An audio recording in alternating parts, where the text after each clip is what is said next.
આજે આપણે મળ્યા છે ધ્રુવભાઈને, જે ધ્રુવભાઈ મહીસાગરથી કેદારનાથની યાત્રા એમને પૂરી કરી દીધી અને એમને એવી માનતા લીધી હતી કે હું મહીસાગરથી જો કેદારનાથ યાત્રા હું પૂરી કરી દઈશ તો હું મહીસાગરથી પાછો શામળાજી જઈશ એમ. તો આજે આપણે ધ્રુવભાઈ શામળાજી આવી ગયા છે અને એમની આપણે મુલાકાત કરી દીધી છે.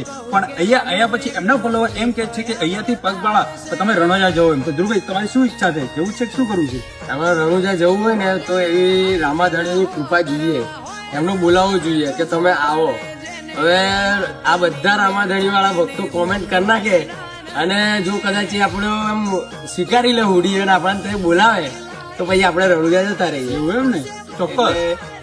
બધાની ઈચ્છા ને એમને બોલાવો બધું જ હોય તો આપણાથી જવાય. તો કોઈ પણ મંદિરે જવું હોય તો આપણે પોતાની માનસિકતાથી ના જઈ શકીએ. એમનો બોલાવો હોવો જોઈએ, એમનો હુકમ હોવો જોઈએ, ત્યારે આપણે જઈ શકીએ. તમે પણ કમેન્ટ કરી દો અને ધ્રુવભાઈને કહો કે રણોજા જાય, એમની યાત્રા પૂરી કરે. સ્ટેટ ઓફ રામાધણી, જય રામાપીર.